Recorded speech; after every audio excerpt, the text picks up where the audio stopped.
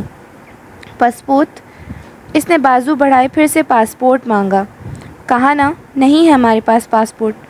حیا جھنجھلائے ہوئے انداز میں کہہ رہی تھی، پاسپورٹ کے بغیر رجسٹر نہیں کر سکتے؟ دیکھو، ہم تمہیں کچھ پیسے اوپر دے دیں گے۔ ایمبولینس، ایمبولینس، وہ اپنی دھن میں کہے جا رہی تھی جب لڑکا ایک دم گھبرا کر چلا اٹھا۔ اسے ناسمجھی سے اسے دیکھا، پھر اس کی نگاہوں کے تعاقب میں گردن موڑی۔ حیا، حیا، پیچھے کھڑی خدیجہ سر دونوں ہاتھوں میں تھامے اوندھی گرتی جا رہی تھی۔ اس کی آنکھیں بند ہو رہی تھیں اور وہ تکلیف کی شدت سے دبے دبے انداز میں چلا رہی تھی۔ لڑکا بھاگ کر کاؤنٹر کے پیچھے سے نکلا۔ ڈی جے، ڈی جے، وہ ہذیانی انداز میں چیختے ہوئے اس کی طرف لپکی۔ اس کی اینک پھسل کر فرش پہ جا گری۔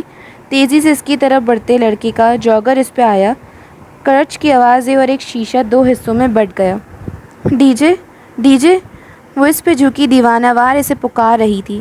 ڈی جے کی آنکھیں بند ہو رہی تھیں، ساری دنیا اندھیرے میں ڈوب رہی تھی۔ ہسپتال کا وہ کوریڈور سرد اور ویران تھا۔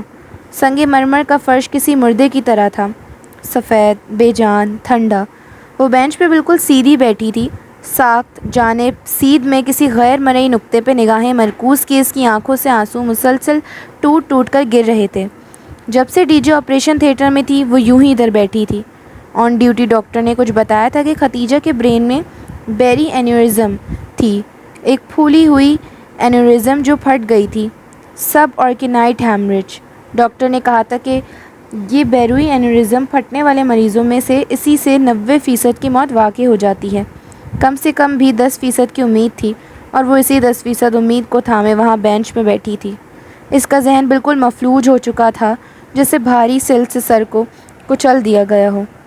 پھر بھی اس نے کہیں سے ہمت مجتمع کر کے ڈی جے کے گھر والوں کو پاکستان فون کر دیا تھا۔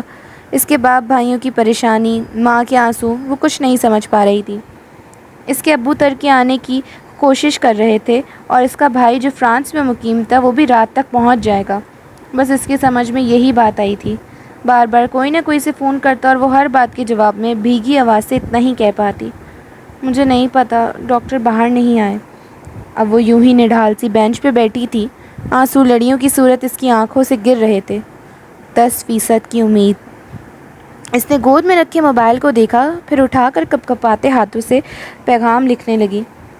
میں ٹاکسم فرسٹ ایڈ ہاسپٹل میں ہوں، ڈی جے کو برین ہیمریج ہوا ہے، تم فوراً آ جاؤ۔ اور جہان کو بھیج دیا۔ ان کے درمیان اگر کوئی تلخی تھی بھی تو اسے یاد نہیں تھی، اگر یاد تھی تو صرف اور صرف ختیجہ۔ اذان کا وقت ہوا تو وہ اٹھی اور وضو کر کے واپس ادھر آئی۔ کوٹ اس نے وہیں بینچ پہ چھوڑ دیا تھا اور اب نیلی قمیص کی آستینیں گیلے بازوؤں پہ نیچے کر رہی تھی۔ چہرہ، ہاتھ اور ماتھے سے بال بھی ویسے ہی گیلے تھے۔ کیا زندگی اتنی جلدی گزر جاتی ہے؟ اس سے بھی جلدی گزر جاتی ہے۔ چند روز قبل کی دو لڑکیوں کی گفتگو سے یاد آئی تھی۔ وہ سلام پھر کر تشدد کی حالت میں بیٹھی تھی۔ اس کا چہرہ مکمل طور پر بھیگا ہوا تھا اور یہ وضو کا پانی نہیں تھا۔ وہ دونوں ہتھیلیاں ملائے انہیں ڈبڈبائی آنکھوں سے دیکھ رہی تھی۔ میرے اللہ، وہ بے آواز رو رہی تھی۔ آپ کو پتہ ہے، ڈی جے میری بیسٹ فرینڈ ہے، میری سب سے اچھی دوست، ارم، زارا، ان سب سے اچھی دوست۔ آپ اسے ہم سے مت چھینیں، اس کے ماں باپ، وہ بوڑھے ہیں، وہ مر جائیں گے۔ آپ ہمیں ایسے مت آزمائیں، آپ ہمیں ڈی جے واپس کر دیں، میری 10% کی امید کو ہارنے مت دیں۔ وہ ہتھیلیوں پہ چہرہ جھکائے ہولے ہولے لرز رہی تھی۔ شیفون کا نیلا دوپٹہ سر سے پھسل کر گردن کی پشت تک جا گرا تھا۔ میں بہت اکیلی ہوں، میرے پاس ابھی کوئی نہیں ہے سوائے آپ کے۔ میرے پاس بچانے کے لیے کوئی گھنٹی نہیں ہے، کھٹکھٹانے کے لیے کوئی دروازہ نہیں ہے، ہلانے کے لیے کوئی زنجیر نہیں ہے۔ میری پہلی امید بھی آپ ہیں، آخری بھی آپ ہیں۔ اگر آپ نے میری مدد نہ کی تو کوئی میری مدد نہیں کر سکے گا۔ اگر آپ نے چھین لیا تو کوئی نہیں دے سکے گا، اور اگر آپ دے دیں تو کوئی روک نہیں سکے گا۔ آپ ہمیں ڈی جے کی زندگی واپس لوٹا دیں، آپ ڈی جے کو ٹھیک کر دیں۔ اس کے دل پہ گرتا ہر آنسو اندر ہی اندر داغ لگا رہا تھا، جلتا سلگتا ہوا داغ۔ اس کا دل ہر پل زخمی ہوتا جا رہا تھا۔ اللہ تعالیٰ، میرے پاس کوئی نہیں ہے جس سے میں مانگ سکوں، اور آپ کے علاوہ کوئی نہیں ہے جو مجھے کچھ دے سکے۔ میری ایک دعا مان لیں، میں زندگی بھر کچھ نہیں مانگوں گی، کبھی کوئی خواہش نہیں کروں گی۔ آپ ہمیں ڈی جے کی زندگی واپس لوٹا دیں۔ میں ہر وہ کام کروں گی جو آپ کو راضی کرے اور راضی رکھے۔ میں آپ کو کبھی ناراض نہیں کروں گی۔ آپ ڈی جے کو ٹھیک کر دیں پلیز۔ وہ ہاتھوں میں چہرہ چھپا کر پھوٹ پھوٹ کر رو رہی تھی۔ وہ زندگی میں کبھی اتنی اکیلی نہیں ہوئی تھی جتنی آج تھی۔ وہ کبھی اتنی بے بس، اتنی لاچار بھی نہیں رہی تھی جتنی اس وقت تھی۔ کتنے گھنٹے گزرے، کتنی گھڑیاں بیتیں، اسے کچھ یاد نہیں تھا۔ بس اندھیرا چھا رہا تھا جب اس نے جہان کو تیز تیز قدموں سے چلتے اپنی طرف آتے دیکھا۔ وہ کھڑی بھی نہیں ہوئی، بس بینچ پہ بیٹھی گردن اٹھائے خالی خالی نظروں سے اسے دیکھی گئی۔ تم نے مجھے پہلے کیوں نہیں بتایا؟ اب کیسی ہے وہ؟ ہوا کیا تھا؟ وہ پھولی سانسوں کے درمیان کہتے ہوئے اس کے ساتھ بیٹھا۔ وہ اتنا ہی پریشان تھا جتنی وہ۔ بیری انیورزم پھٹ گیا تھا، جس کے نتیجے میں سب آرکینائڈ ہیمریج۔ اسے خود جو سمجھ میں آیا وہ بتانے لگی۔ بتا کر وہ پھر سے دونوں ہاتھوں سے سر دیے رونے لگی۔ وہ ٹھیک ہو جائے گی، تم ایسے مت رو۔ تم نے کچھ کھایا ہے؟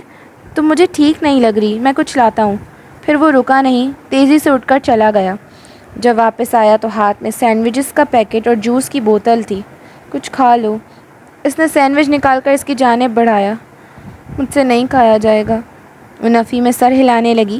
اسی پل آپریشن تھیٹر کے دروازے کھلے۔ وہ تڑپ کر اٹھی۔ میں دیکھتا ہوں، اسے وہیں رکنے کا کہہ کر وہ آگے بڑھ گیا اور باہر آنے والے سرجن سے ترک میں بات کرنے لگا۔ وہ بے قراری سے کھڑی ان دونوں کو باتیں کرتے دیکھے گئی۔ اوکے اوکے، سر ہلا کر بات ختم کر کے وہ واپس اس کی طرف آیا۔ کیا کہہ رہا تھا ڈاکٹر؟ کیسی ہے ڈی جے؟ وہ آرام سے ہے، ابھی سے شفٹ کر دیں گے، مگر تم ٹھیک نہیں ہو، ادھر بیٹھو۔ اسے واپس بینچ پہ بٹھا کر اس نے سینڈوچ اس کی طرف بڑھایا۔ یہ کھاؤ۔ او جہان، وہ ٹھیک ہے، میری دعا قبول ہو گئی۔ اس نے ڈھال سے انداز میں سر دیوار سے ٹکا دیا۔ کچھ کھا لو حیا۔ اس کے اصرار پہ اس نے بمشکل آدھا سینڈوچ کھایا اور تھوڑا سا جوس پیا، پھر بوتل پرے ہٹا دی۔ جہان، میری دعا رد نہیں ہوئی، میں نے اتنی دعا کی تھی، یہ کیسے ہو سکتا ہے کہ کوئی اتنی دعا کرے اور وہ پوری نہ ہو؟ وہ کھوئے کھوئے انداز میں دور خلاؤں میں دیکھتے ہوئے کہہ رہی تھی۔ حیا، تھوڑا سا اور کھا لو ورنہ تمہاری طبیعت بگڑ جائے گی۔ نہیں، تمہیں پتہ ہے میں نے کبھی اتنے دل سے دعا نہیں مانگی جتنی آج مانگی تھی، پھر یہ کیسے ہوتا کہ وہ پوری نہ ہوتی؟ اس کی آنکھوں سے پھر سے آنسو بہنے لگے۔ وہ خاموشی سے اسے دیکھے گیا۔ اب وہ مزید کچھ نہیں کھائے گی، اسے اندازہ ہو چکا تھا۔ وہ اب سامنے دیوار کو دیکھتے ہوئے بہتے آنسو کے درمیان کہہ رہی تھی۔ تمہیں پتہ ہے، انسان کو کوئی چیز نہیں ہرا سکتی جب تک کہ وہ خود ہار نہ مان لے، اور میں نے آج امید نہیں ہاری تھی جہان، مگر بعض دفعہ قسمت ہرا دیا کرتی ہے۔ وہ بہت دھیرے سے بولا تو وہ چونکی۔ جہان اسے ہی دیکھ رہا تھا، ایک دم اس کا دل ڈوب کر ابھرا۔ جہان، حیا، ڈی جے کی ڈیتھ ہو گئی ہے۔ کوریڈور کا سناٹا یکدم سے ٹوٹا۔ پیچھے کہیں کسی اسٹریچر کے پہیوں کے چلنے کی آوازیں آئی تھیں۔ وہ بنا پلک جھپکے جہان کو دیکھ رہی تھی۔ ہاتھ میں پکڑی ٹوٹی اینک پہ اس کی گرفت سخت ہو گئی تھی۔ پسینے میں بھیگی ہتھیلی سے اینک کے شیشے پہ دھند چھاتی جا رہی تھی، ٹھنڈی گیلی دھند۔ Subscribe for the next part of جنت کے پتے۔ ٹل دین، اللہ حافظ۔